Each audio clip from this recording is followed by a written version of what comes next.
Load condition, no load condition. No load condition पे क्या होता है? नो लोड कब होगा? ड्यूरिंग ऑफ पीक लोड, जब पीक लोड नहीं होता और लाइट लोड पे, ठीक है। इसको ये बोलते हैं हम क्या? फेरेंटी इफेक्ट, फेरेंटी इफेक्ट, ठीक है। ड्यूरिंग नो लोड और off load peak, during no load condition और ऑफ पीक लोड कंडीशन क्या होता है कि रिसीविंग एंड की वोल्टेज सेंडिंग एंड की वोल्टेज से ज़्यादा हो जाता है। जब रिसीविंग एंड की वोल्टेज क्या होती है? सेंडिंग एंड की वोल्टेज से ज़्यादा हो जाती है, तब हमारा क्या होता है? फेरेंटी इफेक्ट होता है। क्या बोलते हैं इसको कि जब नो लोड पे कंडीशन में ट्रांसमिशन लाइन कैपेसिटेंस जो होता है वो डिलीवर करता है बहुत ज़्यादा रिएक्टिव पावर को, जितनी लोड को चाहिए ही नहीं है। तो उससे क्या होगा कि रिसीविंग एंड की ज़्यादा पावर हो जाएगी और सेंडिंग एंड की पावर कम है। तो इसको हम क्या कहते हैं कि फेरेंटी इफेक्ट। क्या कि जब when receiving end voltage is greater than sending end voltage, ठीक है, it is called as Ferranti effect, ठीक है। होता क्यों है कि जब क्या होता है ऑफ पीक लोड पे लाइन का जो कैपेसिटेंस है वो ज़्यादा रिएक्टिव पावर को डिलीवर करता है। During off peak load line capacitance deliver, line capacitance क्या करता है? डिलीवर तक more lagging VAR to load, lagging VAR कर देता है, ज़्यादा देता है लैगिंग VAR को, VAR to load, VAR require by the क्या था? VARS, ठीक है। Deliver more lagging VAR to load then require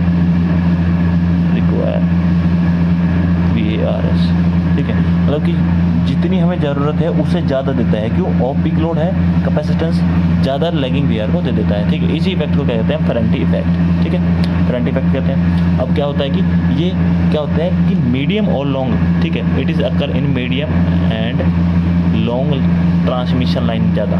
ये क्या होता है? मीडियम और लॉन्ग ट्रांसमिशन लाइन में ज़्यादा होता है और शॉर्ट लाइन में कम होता है, शॉर्ट लाइन कम होता है, ठीक है।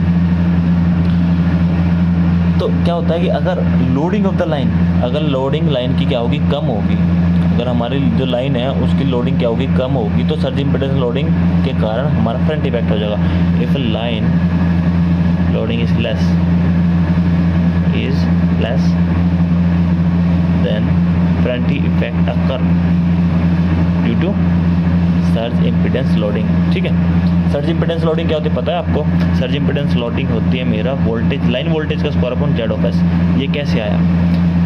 ये आता है मेरा कैसे कि क्या होता है? V फेज क्या होता है? आउटपुट क्या होती है? V phase I phase cos phi, ठीक है। cos फाई हम मान लेते हैं कि cos फाई हमारा क्या है? 1 है, ठीक है। यूनिटी पावर फैक्टर तो 1 हो गया, तो क्या होगा? 3 V फेज I फेज को हम क्या बोलते हैं कि I फेज को लिख देते हैं हम I phase equal to P बटे V cos फाई, और I को लिख सकते हैं, I फेज को लिख देते हैं हम V फेज अपॉन R, ठीक है। तो क्या होगा? 3V phase upon R into V phase, ठीक है। हमने माना ये हमारा कि R ही हमारा क्या है? Z ऑफ S है, क्योंकि हम किसको सर्ज इम्पीडेंस लोडिंग को कहाँ लेते हैं? सर्ज इम्पीडेंस लोडिंग को हम लेते हैं लॉसलेस लाइन के लिए, लॉसलेस लाइन के लिए, ठीक है। जो लॉसलेस लाइन होती है वो एक्चुअल में क्या होती है? जिसके अंदर फ्रिक्वेंसी हो वो लॉसलेस लाइन होती है, और डिस्टॉर्शनलेस वो होती है जिसके अंदर फ्रिक्वेंसी नहीं होती है। तो क्या होता है मेरा गामा? क्या होता है मेरा? अंडर रूट ऑफ ZY, ठीक है। Z क्या होता है मेरा? R1 प्लस के J ओमेगा L1, ठीक है, और Z1 Y1, ठीक है। Y1 क्या होता है मेरा? G1 plus J omega C1, ठीक है। अगर हम बात करता हूँ लॉसलेस की बात करता हूँ, तो लॉसलेस में क्या होगा? जिसके अंदर फ्रिक्वेंसी नहीं है वो लॉसलेस है, इसके अंदर कोई फ्रिक्वेंसी नहीं, इसके अंदर कोई फ्रिक्वेंसी नहीं, तो लॉसलेस लाइन होगी है। तो R और G 0 फॉर लॉसलेस लाइन, ठीक है।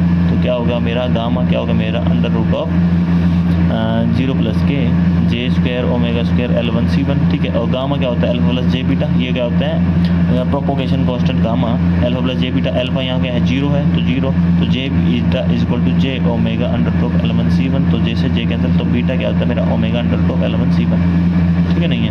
तो ये है मेरा, तो हम क्या देख रहे थे यहाँ, तो 3 is equal to B phase का स्क्वायर अपॉन आर, ठीक है। आर को हम क्या लिख देते हैं, जेड ऑफ एस लिख देते हैं, ठीक है। तो क्या होगा 3 बी फेज क्या होता है, बी फेज बराबर होता है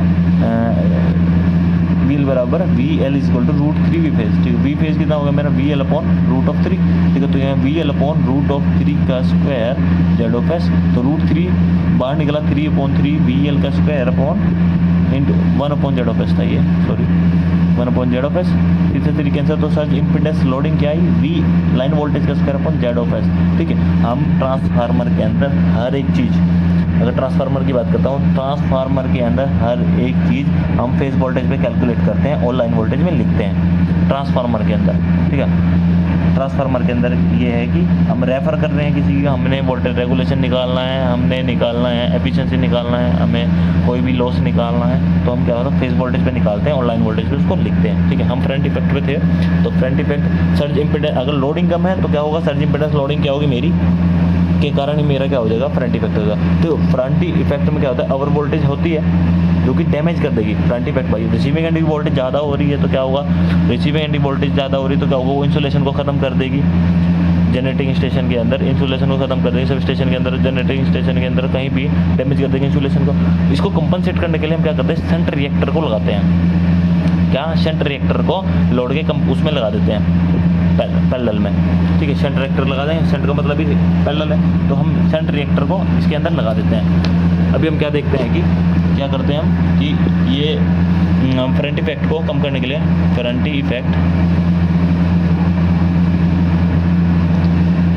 to overcome front effect we will use shunt reactor, ठीक है। शंट रिएक्टर हम लगा देंगे, ठीक है, कंपनसेट करने के लिए फ्रंट इफेक्ट को, ठीक है। हम देखते हैं कि नो लोड कंडीशन क्या है मेरा, हमारे पास क्या है, V S equal to A V R plus के बी आई आर, ठीक है। एट नो लोड कंडीशन क्या कहती है मेरे को कि आई आर 0, मतलब कि रिसीविंग एंड पर कुछ करंट है ही नहीं है, तो V S equal to A V R plus के 0, तो क्या होगा मेरा वी रिसीविंग एंड वोल्टेज क्या होता है, सेंडिंग एंड वोल्टेज अपॉन ए, ठीक है। और दूसरी इक्वेशन क्या होती है मेरा, क्या B I R B V R plus के C I R B B B नहीं सी और डी, ठीक है नहीं है।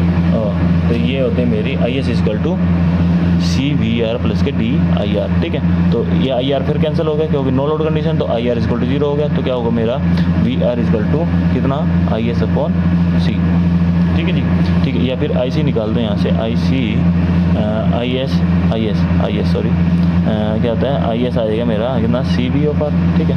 और आई एस सी क्या होता है मेरा, चार्जिंग करंट होता है, चार्जिंग करंट क्या होता है मेरा omega C phase B phase, ठीक है। चार्जिंग करंट क्या होता है मेरा omega C phase B phase, ठीक है। अब शंट रिएक्टर हमने लगा दिया, क्या होता है कि ये है मेरा जनरेटिंग लाइन है, ट्रांसमिशन लाइन है, ठीक है। ये शंट रिएक्टर लगा दिया, shunt reactor L C S H, क्या होता है शंट रिएक्टर लगा दिया, सच शंट रिएक्टर लगा दिया मैंने यहाँ, तो क्या होता है शंट रिएक्टर लगा दिया तो क्या होगा, ये सेंडिंग एंड वोल्टेज है, रिसीविंग एंड वोल्टेज है। शंट रिएक्टर का मतलब क्या है कि हमने क्यों लगाया ये, जिससे फ्रंट इफेक्ट को कम करते हैं। फ्रंट इफेक्ट क्या होता है मेरा वोल्टेज रेगुलेशन, मतलब कि रिसीविंग एंड वोल्टेज ज़्यादा होते हैं सेंडिंग एंड वोल्टेज से। अब शंट रिएक्टर जैसे ही हमने लगाया तो क्या होगा, receiving end sending end voltage क्या हो जाएगी, इक्वल हो जाएगी, ठीक है। तो हमें क्या होता है V R A V R plus के बी आई आर कितना वी एस इक्वल टू, तो वी एस वी आर के बराबर, तो वी आर बराबर ए वी आर प्लस के बी आई आर, ठीक है।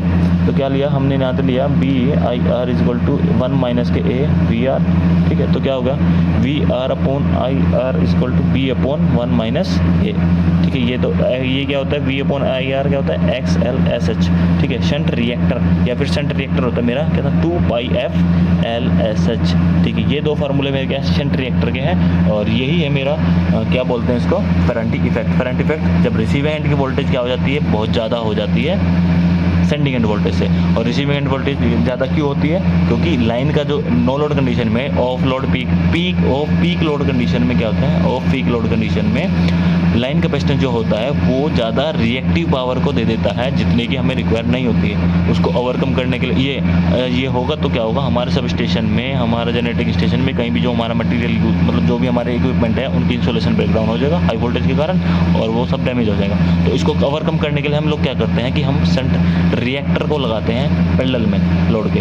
तो उससे क्या होगा कि जितना भी हमारा ज़्यादा लैगिंग वी आ रहा है, शंट रिएक्टर क्या करता है, अब्जॉर्ब करता है, ठीक है, और सीरीज कैपेसिटेंस क्या करता है कि डिलीवर करता है। तो शंट रिएक्टर क्या करेगा, जितना भी एक्स्ट्रा होगा, एक्स्ट्रा लैगिंग वी आर होगा उसको अब्जॉर्ब कर लेगा और वो उसको हमारा फ्रंट इफेक्ट को ख़त्म कर देगा, ठीक है। और हमने इसके बाद ये इक्वेशन बताई आपको, I R equal to 0 V S A V R, ये क्या होती है, ये इन दोनों को निकालने के लिए मतलब कोई भी फार्मूला है तो इसके लिए हम इसको यूज़ करते हैं। और ये फ्रंट इफेक्ट लॉन्ग और मीडियम ट्रांसमिशन लाइन में ज़्यादा होता है, शॉर्ट ट्रांसमिशन लाइन में कम होता है। ओके गाइज, आपको यार दोस्तों जिसकी भी टॉपिक के ऊपर आपको वीडियो चाहिए तो मेरे को मैसेज कर दो, कमेंट बॉक्स में मैसेज कर दो, मैं आपको उस वीडियो दे दूँगा। Thank you very much.